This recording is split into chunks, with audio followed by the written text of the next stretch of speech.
Good morning! So, off us to our tomorrow adventure. So, ngayon, ang lakad natin, kasama natin ngayon si James, tsaka si Echo, tatlo lang kami ngayon. At sa lakad na to, pupunta tayo ng Monte Maria, Batangas.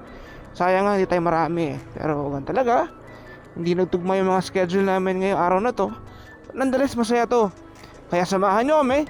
It's currently 3:21 AM. Makikita muna kami sa Bikutan. Then off we go to Monte Maria at mahaba-habang biyahe to. Guys, let's go! Alright, Moro Adventures! Sukat Road! Good morning! So pupunta nga tayo syempre sa ating meeting spot. Lagi naman doon Shell Soledad. Kahit taga BF ako dumadayo doon syempre para mag-meet up muna. Kaya tara, let's go guys! Masaya sa itong adventure for Alright Moro. Alright, good morning again. Nasa Bikutan na tayo. Up to our meeting place sa Shell Soledad. Wow, 3:30 AM. Time check, 3:30 AM. I hope nandun na sila. Sure, teka, dito na sila eh. Dapat mauna talaga sila, di ba? Let's go. You know, Echo in the house. Dito na si James.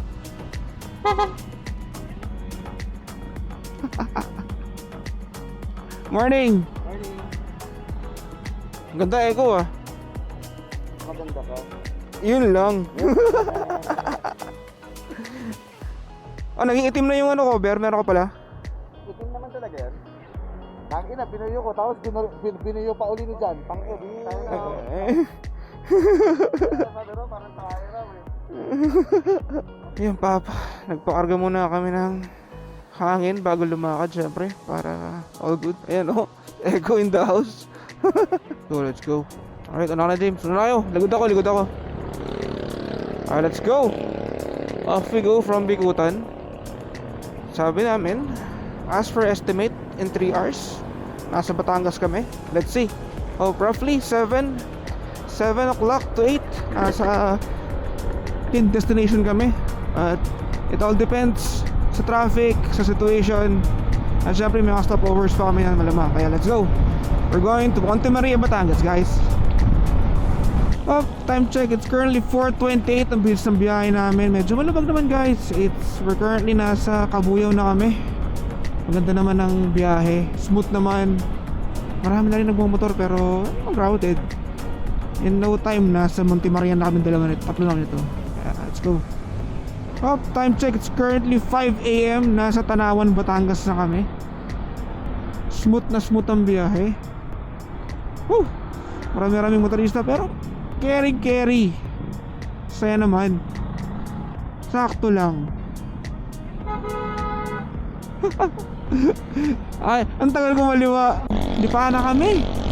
Sarap ng biyahe, lamig. Medyo nagbubukal liwayway na. Medyo nagkakaroon na ng konti liwanag ngayon. Pero mabilis yung biyahe namin. 5:16, di pa Batangas na kagad kami. Sarap ng gantong kalye, oh, yung mga gantong kaluwag. Good morning.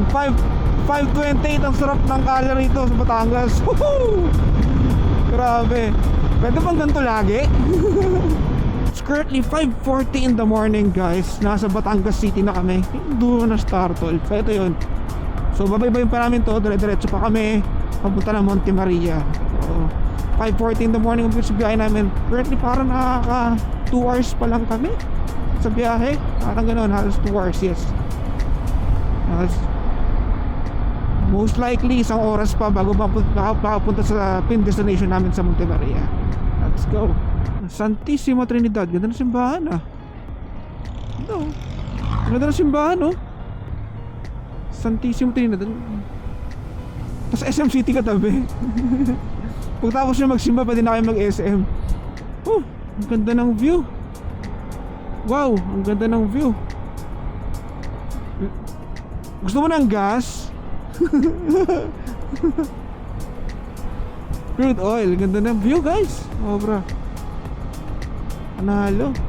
Welcome to Barangay Tabanglao, Ambulong, Batangas City. Ah, ito pala yun.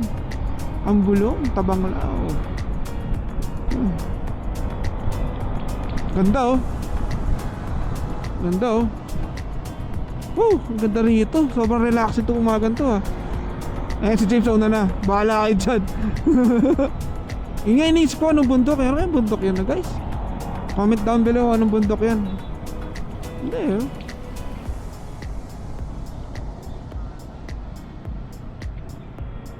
Ayun na yung Monte Maria, kita ko na oh.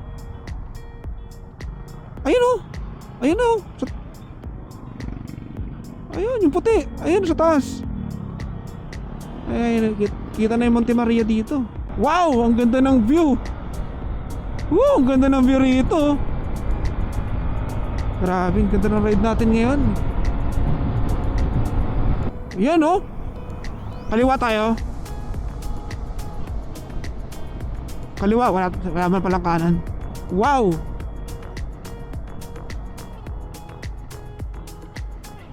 Ang ganda rito, pwede. May tambayan pala rito, no? Ganda. May tambayan pa pala rito. So approaching na kami sa Monte Maria. Ang ganda, ang laki ng pinaka Monte Maria na shrine, no? Grabe. Tapos facing siya sa dagat. Grabe.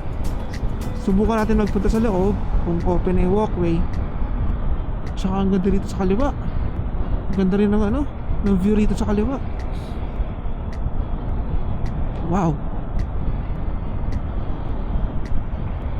Ganito pala ang Monte Maria. Wow. Kanan. Kanan. Kanan. So ito yung papasok ng Monte Maria. Malaman natin kung magkano yung entrance. May entrance ata. Magkano motor, boss? 20? Magkano? 20 raw, bayaran mo muna ako. Thank you. Okay, ego, tira. Monte Maria, Heart of Peace. Ayan oh. Ayun yung shrine ng Monte Maria sa taas.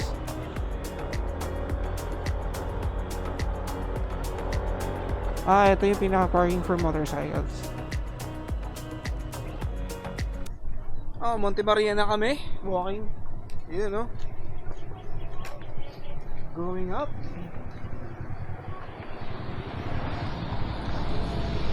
So, yun yung view sa gilid ng Monte Maria.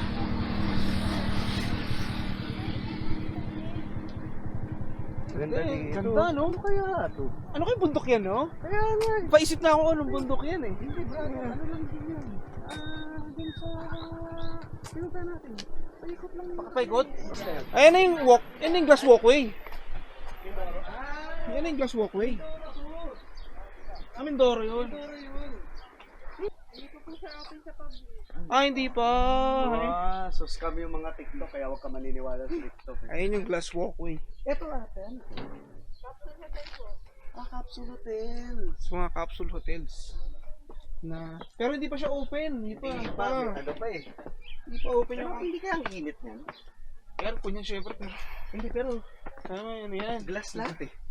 May Yan di ba yung nakatala sa tension hand? tension. Pinaka-shrine ng Monte Maria. Ano naman pala iakit yung mga eh. Ang laki. Subukan namin na makita. Hindi ano?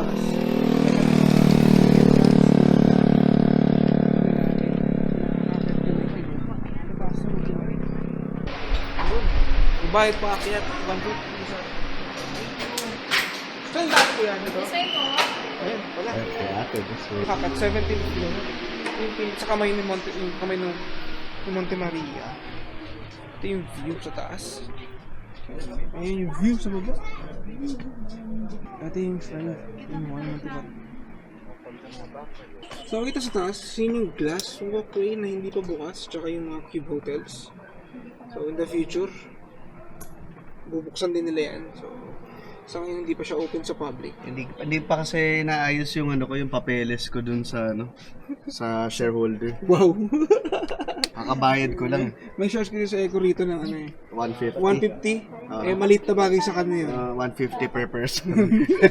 Ticket pala pa. Ticket. Ito siya. Ganda. Kita yung taas dito. Maganda yung view. Mag-enjoy ka sa taas kasi kita mo yung Batangas. And yun yung mukha ni Monte Maria sa taas. Yeah. Okay naman. 150, parang 150 pesos. Bali, babayad ka ng 20 pesos per parking and then 150 para umakit ito taas. Kung gusto nyo kumain, mini canteen sa baba, meron din. Big. Ayun! Bali po, ang sa yan sa isang mirror din. Tapos ang bubungat po sa inyo sa taas is ano po, yun po nga buong view ni Monte Maria. Okay. Bali, ito po, ganito po yung magiging.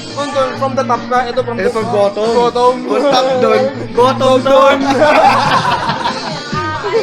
Okay. Okay, thank you. Thank you. Yun pala yun. Akala natin, Solar? Solar? Kaya nga. Hindi pala. Si Don James, oh. Don James.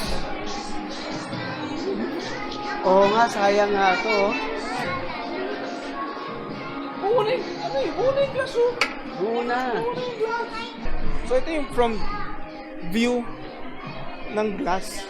Ayan, oh, buo na siya eh. Yung glass walkway. Buo na yung glass walkway. Pero sana buksan na nila kasi sayang yung profit. Tsaka para magamit na rin ng tao. Mapakinabangan. Ma-experience yung glass walkway sa taas ng Monte Maria. But nonetheless, malapit na siguro itong gamitin. Ganda, oh. Ayan, oh. Ano din. Ayan yung view. Kung dito ka sa view deck, sa baba ng glass walkway, ito yung pinaka-view niya. Yun din naman, pero syempre iba yung experience kung nandun ka sa taas ng mirror or glass walkway sa taas ng bridge na yan. Ayan siya. Apparently hindi pa siya bukas. Kasi kung bukas yan, susubukan natin. Kaso hindi. It's not yet open. So most likely, baka this year or next year pagbukas na siya. Baka may inaantay lang na Go Seagull tsaka funds para buksan na siya, tuluyan.